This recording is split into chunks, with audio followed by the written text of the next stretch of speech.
Well, hey, what's up, everybody? Welcome to episode 5 of Gamer Disclaimer.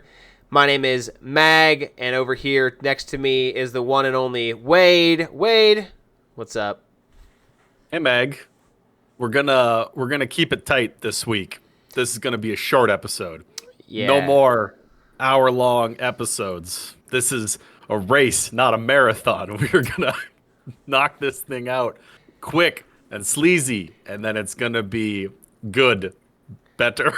Yeah, we got a little, we bit off a little carried bit away. more than we could chew with the countdown, which you haven't watched our video for that yet. It is long, but it is worth the watch. I think it's a lot of fun. But yes, so we have a fun show planned for everybody today. We're going to talk about the Switch 2 later on. But first, we want to know, we the people want to know what you have been playing this week, Wade. Oh my goodness, what have I been playing this week? Well, I actually, moments ago, was just playing a game using this horrible peripheral. What is that? Most people probably have no clue what that is. This is the UDraw game tablet that came out for the 360, PS3, and Wii, I believe. On the 360, there are only 3 games that support it. There's a Pictionary game. There is a, artist game. And then the only one that's, actually a game is Marvel Superhero Squad Comic Combat. And it's miserable, and I do not like it. But now I've gotten every achievement in it, and now I won't have to play it anymore ever again. I also finished God of War 2, PlayStation 2 release sometime in the 2000s, and then started God of War 3. I also played a little bit of Donkey Kong Country 2, which I do not like as much as Donkey Kong Country 1, but what are you going to do? And also, moments before I was hopping on this call, I was playing some Sonic's Ultimate Genesis collection, and I was playing Sonic Spinball, in which my ears were assaulted with the pause music, or not the pause music, excuse me, the options music in Sonic Spinball. Are you familiar with why does this exist? It's the most terrible noise that you could possibly imagine. Yeah. Yeah, It's so bad. So harsh. Yeah. Oh. Although some of the music from that game is really cool. Like the machine and the lava level are cool. I went in to the options to try and modify some things, and I was just, like I said, I was immediately accosted with that, and I was like, no, how do I get out of here? I could not escape. You're spoiling the song of the week, Wade. I'm just kidding. It's not from Sonic Spinball. not that song. Cool. Well, good for you. That's my first video game I ever got with Sonic Spinball. So that's a special one to me. So yeah. Well, I'll tell you about the games I've been playing. I've Go ahead. jumped back into some League of Legends, which is really fun. Also played a little bit of Marvel Rivals as well, which is, of course, fun as well. I have been playing a little bit more of BZZZT, which has been fun. And then I have also re-picked back up Mighty Switch Force, which is a puzzle game by WayForward, which is a cool company. And it is basically a platforming puzzle game where you switch and you hit a button and then blocks either are there, and then if you hit the button then they're not there, and you have to solve platforming puzzles. Which the song of the week will be from Mighty Switch Force, and if you've never played the game, it's pretty cool. So a little bit of everything this week, but I put some hours into League and enjoyed it. It's a fun game for those of us degenerates that like it. It's all right. So, well, cool. Well, we're going to get right into the topic for this week, which was inspired by a conversation I've had with one of my coworkers, and I have not had the conversation yet with Wade, but it is regarding the Switch 2. So for those of you that are not familiar, the Switch 2 was announced a few weeks ago as a thing that exists. It had been leaked quite a bit. But now it has officially been announced by Nintendo, and there's a trailer that they showed. It's pretty cool looking, I guess. I think the trailer's done very well, but we're not having a debate per se, but I am very much on the side of not excited for the Switch 2, and I will get into that as we go on. And I would say Wade is in the camp of excited or more excited, and so we're just going to have a conversation about the Switch 2 and why we're excited about it, why we're not excited about it, and if we think it's worth it. So, yes. How do you want to start this thing, Wade? I mean, you're already putting words in my mouth saying that I'm the one that's excited. I'm more excited than not excited, I guess. Okay. Well, I am not at all. I'll just put that out there. Let's go. Let's hear it. Why are you not at all excited about the Switch 2? Yes. So, as a person who received a Switch 1 for Christmas, because I have since in the 8-year lifespan of the Switch 1, have sold a Switch, was borrowing a Switch from Emory, and then when I quit my esports job, I had to return the Switch, but then we got a Switch, and so had a lot of different Switches throughout. But the short version of my take is that I think that the Switch 2 should be the Switch Pro, because I don't think there's enough substantial changes from the Switch 1 to the Switch 2 to warrant it a Switch 2 per se. Then basically just a upgraded Switch 1 with better graphics per se. But outside of it, I mean, the OLED Switch is basically the same thing with a brighter screen, but this feels like a Switch Pro to me because bigger screen, magnetic buttons, and yeah. But I have a lot of other takes and things to talk about, but that's kind of the crux of how I feel about it. Like I think Nintendo really played it safe, which I'm not surprised that they did in the industry, in the way things are right now in the video game world, with a ton of studios shutting down things. But personally, like, I'm very disappointed in the Switch 2 announcement. But we'll get more into it.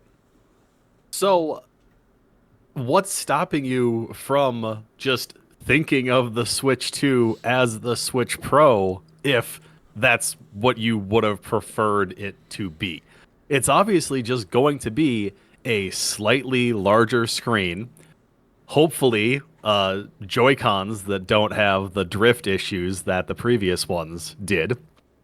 It's going to be able to play all of the Switch games, presumably. I guess that's one thing that I did note, is that they did have something in there concerning backwards compatibility that said that there were going to be there. I think it said most Switch games, and the examples that I could think of ones that wouldn't be would likely be ones that require functions of the Joy-Cons from the original Switch that aren't present in the Switch 2 Joy-Cons. So, like, I don't know if you ever played Ring Fit Adventure. The Joy-Cons have to dock onto a, like, ring peripheral device, and presumably the Joy-Cons for the Switch 2 wouldn't be able to dock on that. There's also a handful of games that use the IR sensor that's on the bottom of the right Joy-Con. Like in one of the WarioWare games, you have to you point the Joy-Con at your hand and then make rock, paper, scissors or something with your hand, and it recognizes it while it's happening. The other example would be the Labo games, when you had to build everything out of cardboard. Those required the Switch in its exact dimensions screen to be slotted into certain things, as well as the Joy-Con. So obviously those wouldn't work in other things. But it is going to be an iterative console. It's not a new and exciting and different thing from the other versions. I'm curious if user interface or dashboard is going to have a lot of similarities to the original Switch as well. I can say from experience that when I first got my Xbox Series X, it was the least exciting new product opening ever because I turned it on, I logged in, and it looked exactly like my dashboard did on my previous Xbox. Only now, I guess it was slightly more powerful, and there were a small handful of games that I could play now that I apparently couldn't play previously that only work on the new console, which I imagine there will be some of that with the Switch 2 as well. So, throwing it back to you, can you elaborate on what your hang up is on wanting a Switch Pro but getting a Switch 2, and is the Switch 2 not going to be covering a lot of what you would have wanted out of a Switch Pro? Sure. So here's what I'll say. I have a lot of things, a lot of thoughts. I think that Nintendo has kind of put themselves in kind of a tricky spot. They probably didn't think the Switch was going to still be a very great selling console 8 years later, right? If you think about all the best games on the Switch, they are all from the launch, right? For the most part, I mean, like Super Mario Galaxy, Mario Kart 8 Deluxe is a Wii U port, Super Smash Bros. Ultimate, Breath of the Wild. These are games that came out in the first year of the Switch's life cycle 8 years ago. And so I am worried. I did a little research, Meg, and Smash Brothers, it may have come out within a year of the launch, but it did not come out in the same calendar year that the Switch was released. Okay, but still, early. We'll just say early. Yeah. I am very worried that all of these launch titles for the Switch 2 are going to come out, right? And if they are backwards compatible with the Switch 1, or they make like they have done in the past with a PS5 version and a PS4 version of the game, then what is the point of making a Switch 2 if it's like, oh, well, it's just Mario with better graphics? Because I would say the reason you play Nintendo game, or you have a Nintendo console, is to play Mario and to play first like the Nintendo franchises, and that's fine. And they have never been groundbreaking graphically. But like if you're like one of the launch titles is like Red Dead 2, and it's like you can buy a Steam Deck for $400 and play Red Dead 2, and you could have done that 5, 6, 7, 8 years ago. And so like the whole like, oh, like the graphical upgrades are going to be so amazing. Like those to me are not enough to warrant, oh, like this is why I'm buying a Switch 2 because the graphics are going to be better. Like no one is playing the Switch because the graphics were good. You're playing them for the games. And so Mario's Nintendo's stuck because the Switch is still selling. Like I got a Switch for Christmas this year. So it's like the Switch is still one of the best selling consoles and is still putting up decent numbers for the most part. But it's like, are you going to now come out with a system 4 to 5 months later, if it's like a March, May, April release, that now has games that are only available to play, like the new streamline or platforming Mario 3D platformer? Are you only going to make it available on Switch 2 and then force those customers like myself who just got a Switch 4 or 5 months ago to now fork over $400 to $500 more so that I can play those other games? Or do you make it compatible for the Switch 1? But then if it's playable on the Switch 1, then what's the point of having a Switch 2? Like, do you see what I'm saying? I thought you were a PC gamer. Do you not care about specs and how well things can run on a certain system? I do, but I mean, when you're playing, like for me personally, like I have a Steam Deck and a Switch. Like the reason I have a Switch is to play Mario games and to play Nintendo first-party exclusives. And like none of those games are graphically going to blow anybody's socks off. And so it's like saying like, oh, well, if I can get the same Mario game on my Switch 1 that's just came out for the Switch 2, and yes, the screen load times are a little bit longer, or like the graphics, the frames are a little bit lower, but it's still the same game for the most part, then what is incentivizing me to buy a Switch 2 if I can get it on the Switch 1? So you are operating from the perspective that games released after the Switch 2 releases will be compatible with both the Switch 2 and the Switch 1. I think they have to be. They have to be? I think they have to be if you're Nintendo.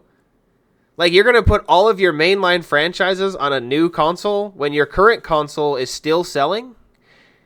Like, and you have like the Switch is the second best selling console of all time. So how many people, like, you have like all these people who have access to a Switch, and now the next Mario game that's going to come out, you're not going to make it available on to all that population. Like, that's what I'm saying. They're in a tough spot. But like, to me, like, if you make it a Switch Pro, then you appease the people who want the graphical updates and it running better, right?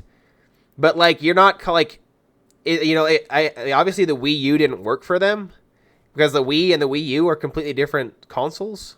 But like, I think that Nintendo would be a lot smarter to go Xbox, PS5, PS5 Pro versus just calling the new one the PS6, and it's like almost the same exact thing. Sorry, I didn't mean to interrupt you. Oh, you didn't interrupt me at all. This is good. So the generational leap between the PS4 and the PS5 was already plenty blurred in that many PlayStation 5 exclusives were also released on the PlayStation 4.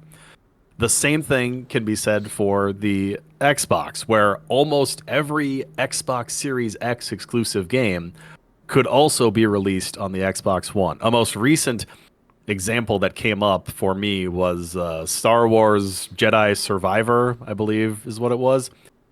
Initially, I think it was only available it might have just been what they put on Game Pass. I don't want to muddy my words on all of these things. There was an Xbox Series X version, but I think there wasn't an Xbox One version for a while. Regardless, you are correct, or I can agree with you in saying that if something is going to be truly next gen, that they need to leave behind the old gen. And if Nintendo does elect to do that, they would be... If Nintendo elects to not do that, they would be following suit with what Sony and Microsoft are doing, which is make sure that your games are playable on as many systems as possible. And they did it with their iterative consoles. There was the PS4 and the PS4 Pro, and then the PS5, and then Xbox and all of its terrible naming conventions. I kind of do long for the days when it was a bit more of a clean break, the new is always the new stuff that you're going to get. But these days, you have to go with software for where the biggest install base is. So that is very interesting. I hadn't thought much about it. So you think that all that we know about the Switch 2 so far is that apparently it's going to have a Mario Kart game, and from what they've shown, it's going to have like 24 players on the course at all times. You think that game is going to come out not as a Switch 2 exclusive, but on the Switch 1 as well? Yeah, I think so. So I'll say this, like, I feel like my takes are maybe all over the place, but it's just whatever. I would actually, personally, from a gamer standpoint, I would love to see all of those new games be only released on the Switch 2. Because then it's an actual change. It's an actual leap. But I don't think Nintendo can do that. I do think that's what they're going to do. I think your Nintendo exclusives are going to have a mix of games that are specifically made for the Switch 2 to take advantage of whatever features these new Joy-Cons can do that the old Joy-Cons couldn't.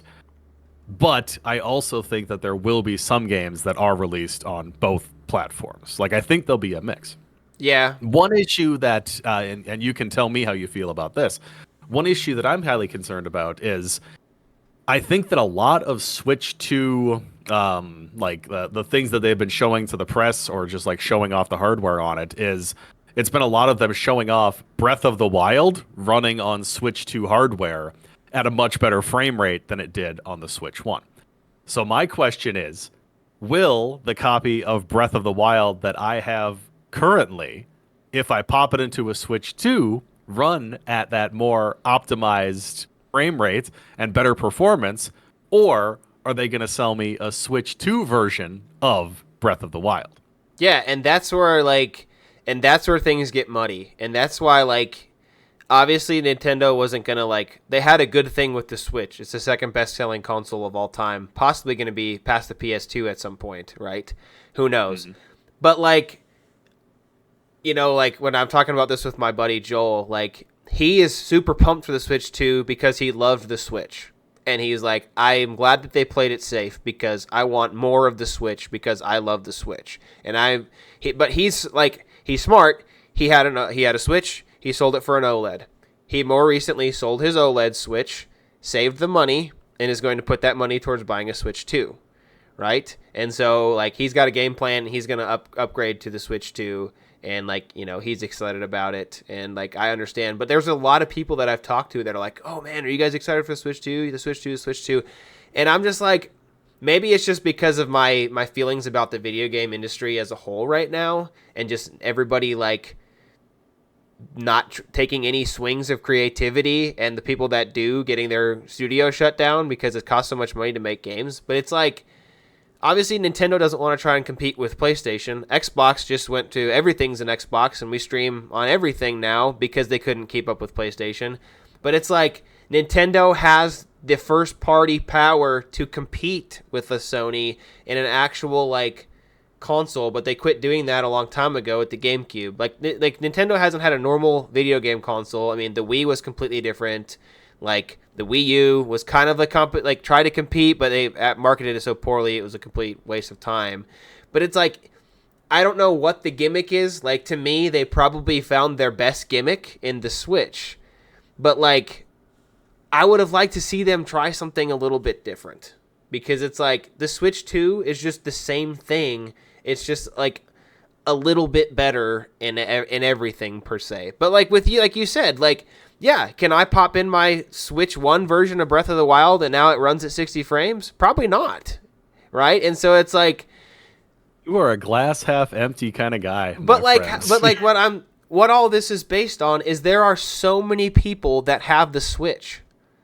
So how, like, surely Nintendo is just not going to desert those people, because like, think about it, right? Like, oh, like if I'm a kid and I just saved up all my money and I got a Switch, right? And I've had the Switch. When it's like, well, I need the Switch 2. Well, what's the difference? Well, it's basically the same thing. It's just a little bit better.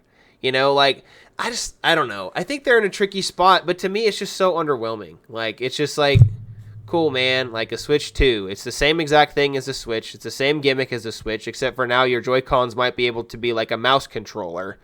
But like, other than Mario, what is keeping me from buying a Steam Deck or one of the other competitive handhelds instead of a Switch 2? You already said it, Meg. I know, but like, it's the Nintendo exclusives. I don't know. I just like, it's just like such a cop out to me. It's like, that's why I'm saying, if it's so similar to the Switch, just call it the Switch Pro. Like, just make it a Switch Pro. And come out with all these games, just like they did with like Spider-Man 2 on the PS5. Now you can play Spider-Man in 60 frames instead of 30 frames. And now these games are optimized to run on this, but they still can run.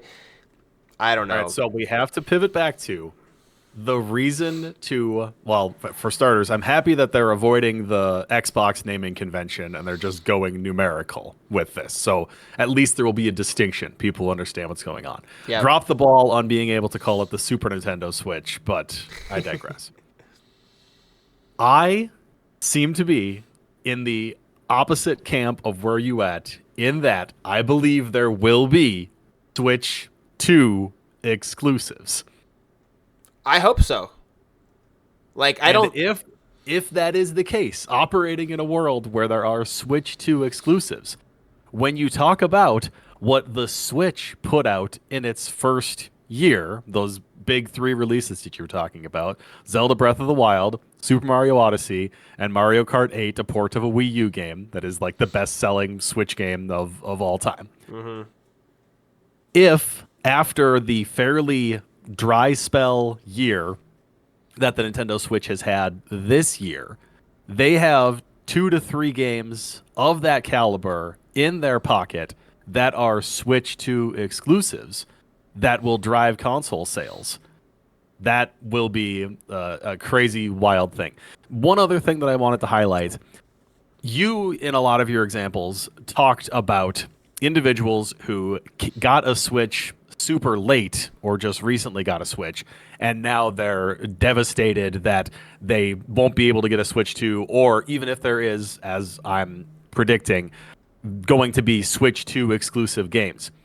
If you get a Switch right now, granted, the games are still obnoxiously expensive because Nintendo still decides to charge $60 for all of these things. There is a tremendous library of games that you can go and seek out as a Switch owner. Plus, I think that we're selling short the number of people that just get a Switch and play Fortnite for free on it. Yeah. I mean, maybe. I don't know. I feel like I've just maybe I've had bad takes this whole thing. I think you're just burned that you got a Switch for Christmas. Well, not even though. I've had a Switch and it's fine. I just maybe it's just a take of the whole, like I said, the whole video game world in general. It's just everything is the same. Innovation is dead. And I don't know. Have you not seen the mystery button on that Joy-Con? Nobody knows what it does. There's a button. Nobody knows what it does. It could do anything. The Wii, it could check your heart rate.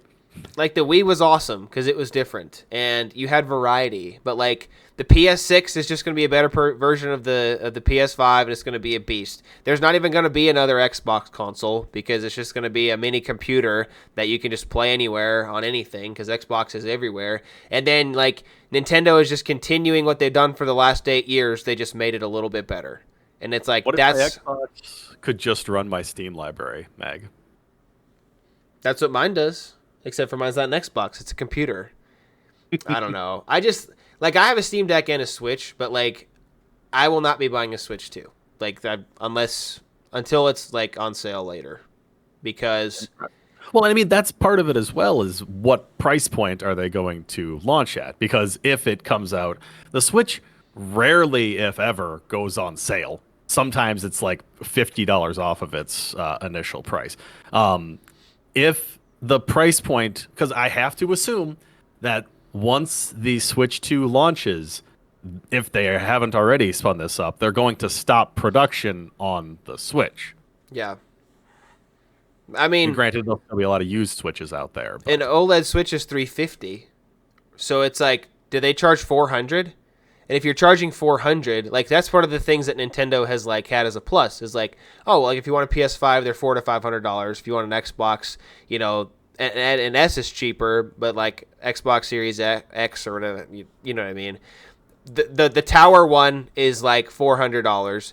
So if Nintendo, one of their pluses is that they've always been cheaper than their opponents and their competition, and so they still would be cheaper at $350, wouldn't they? But if the OLED Switch is $350, they have to charge more for the Switch 2, right? There's not an OLED Switch. There's not an OLED screen on the Switch 2 currently, from what we are seeing. It's LCD. Yeah, but it's graphic. I mean, I don't know, man. It's just I think to just wrap up my take in totality, because we don't want to talk about this forever, and I feel like I'm just rehashing. It's just the same thing. You just put a 2 on it. And it's the same thing. The takeaway that we will be looking forward to that will not necessarily make a believer out of you is we want to find out if there are going to be Switch 2 exclusives or they're still going to keep one foot in the Switch 1 world. We'll see when we see. We also want to find out what the price point is going to be at, because that seems to be a pretty significant factor. And, how did I lose my complete and total train of thought on what the thing was? I had the third thing, but then I decided to put those 2 things first. Well, different versions of the games, too, though, like you said. I think that's super valid. Is there a Breath of the Wild HD for Switch 2? Or does your Breath of the Wild from the Switch now run better on the Switch 2? That's super important. Do you want to buy the same game twice? I mean, how many times has Nintendo sold you Super Mario Brothers? That's true. I mean, said you had it on the Game Boy, right? Super Mario Brothers Deluxe on the Game Boy Color. Yeah, but I don't know.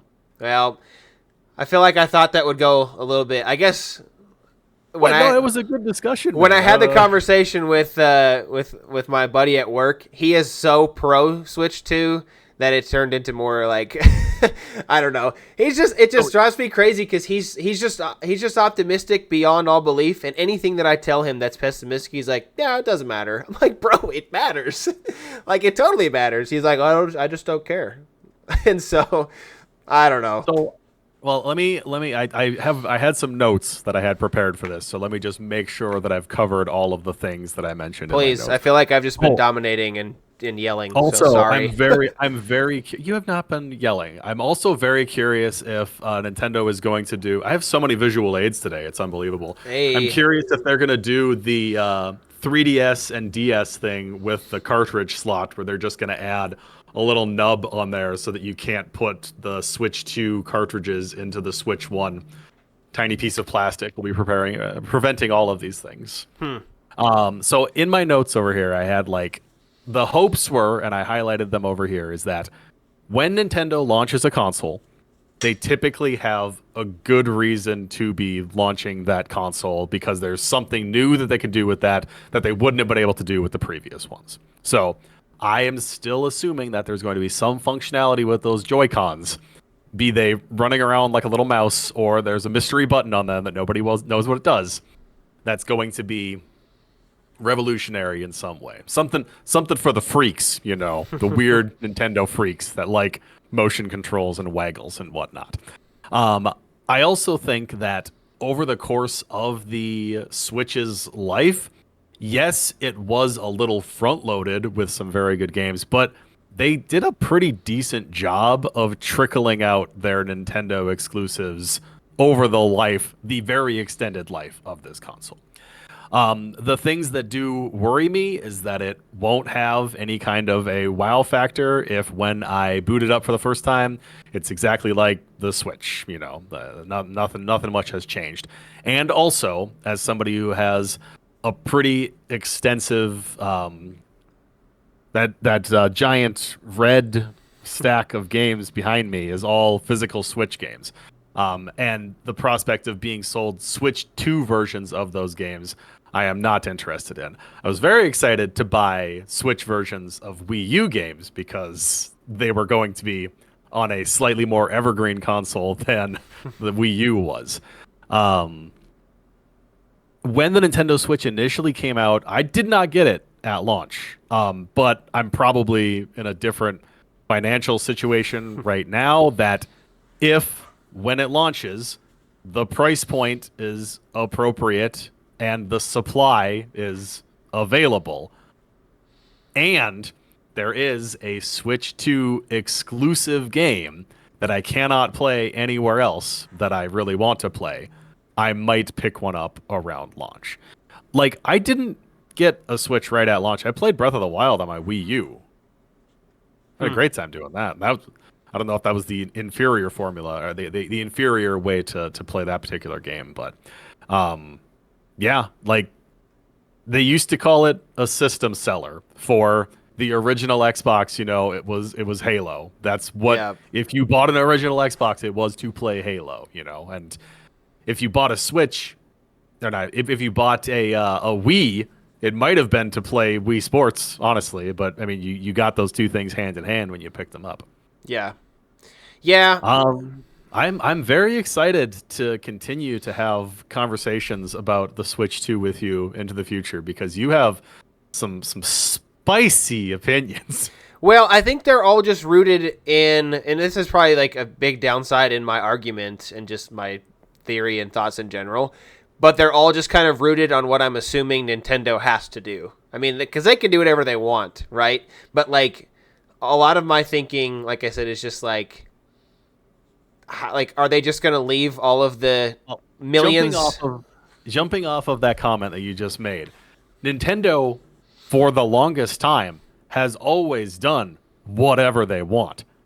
And this almost feels like they are not getting to do whatever they want, and they're being strong-armed into this is more of the same.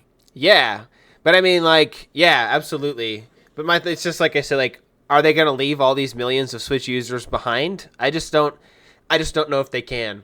Like, I have an ideal launch of what would happen with the Switch 2, and but even still, like, I just think myself personally, and I don't know how you feel, but like I am just so desperately craving innovation in gaming, and I just feel like here we go, another. The Switch lasted 8 years. The Switch 2 is probably going to last another 8, and so it's just like, well, we know that innovation is not going to come out of Nintendo. It'd be nice to see, and I don't even know what that looks like, but like people weren't. You know exactly what it looks like, Meg, and you're looking for it right now when you're looking at indie games. That's the only place that you're going to find innovation in software. If you want like innovation in hardware, I don't know where we can go from here beyond Joy-Cons and like you got to step into VR for all of these things. But like it has to exist, right? Because like the Wii came out, and who would have ever thought the Wii, right? I mean, the Virtual Boy was kind of like an early Wii, but like the Wii was awesome. And then like the Switch came out, and it's like you can put it on your TV and you can hold it in handheld, and it's like the coolest thing. But so it's like I don't know what it is, but it's out there. But to just see like the company who has been the most innovative just settle and be complacent, it's just kind of like, ugh, like dang it, like it's not gonna happen for a while. That's just a metaphor for growing up, Meg. I guess I don't know, but all right. Do you remember the Switch Lite that couldn't switch? That was handheld only. Yeah, that was silly. That was dumb. It was dumb.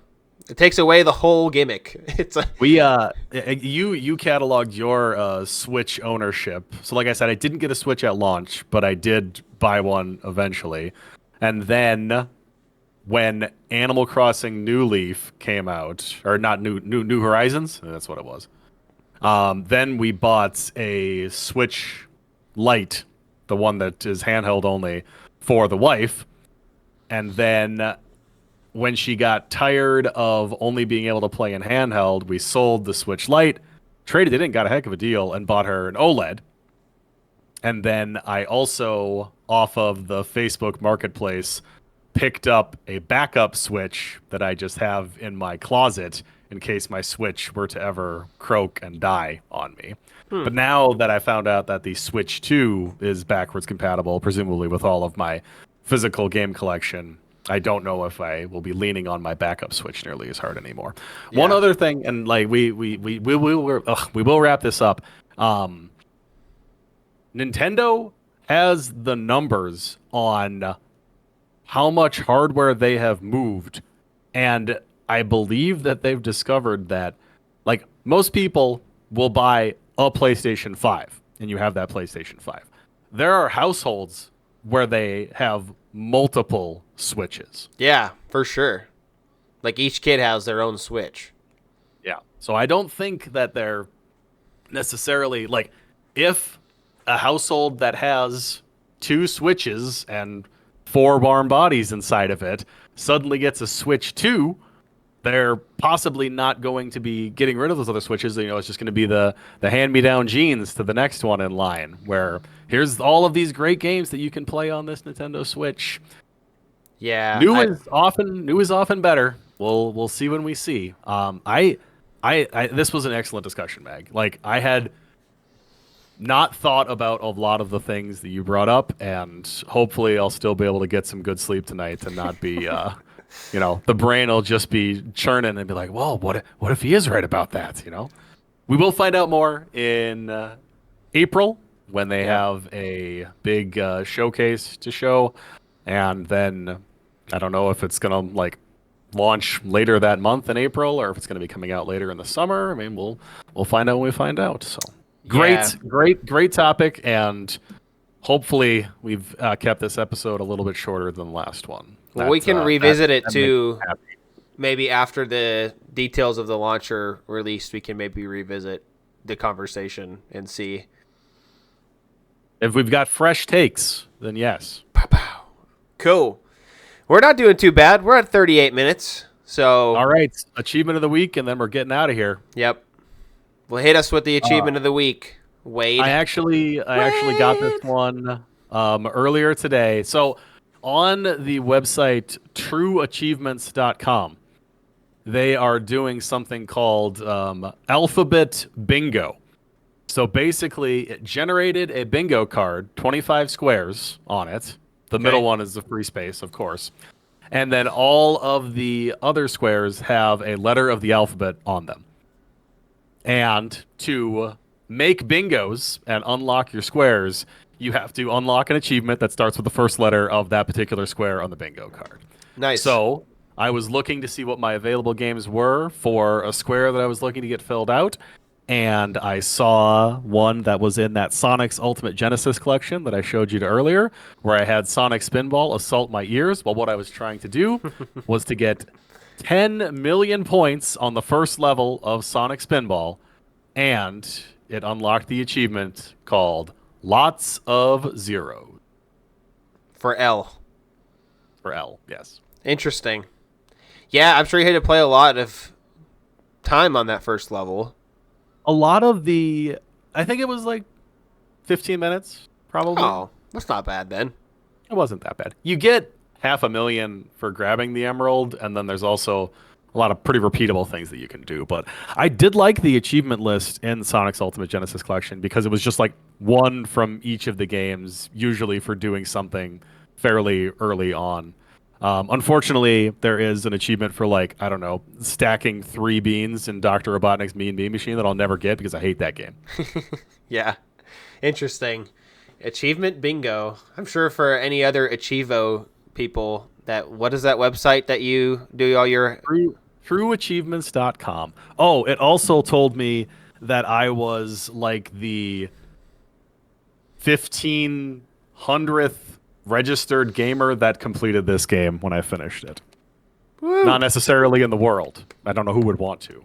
Not very far. You did it, and that's something you can take with you to the grave. Oh man, cool. So lots of zeros. Lots of zeros for getting 10 million points on the first level in Sonic Spinball. Cool. Well, song of the week this week is from the Mighty Switch Force, and it is called "Love You, Love You, Love," or track 6 from the soundtrack, and it is a just fun little poppy song. And as soon as I heard it, I was like, "This is really cool." And I will be honest, the soundtrack of the game is why I bought the game initially, because I wasn't that like, oh, this game looks amazing. But I heard the music and I was like, yo, this game has some dope music. Then I looked at the game and I thought it looked pretty cool. And so, yeah. But yeah, it's called Love You, Love You, Love. And it is an instrumental song, but it's really cool. So we'll listen to that one on the way out as we're getting ready to close. As we're on the way out today. I'm Yes. Wade. He's Meg. Oh, This yeah. has been Gamer Disclaimer, and we'll see you in the next one. Peace. Peace.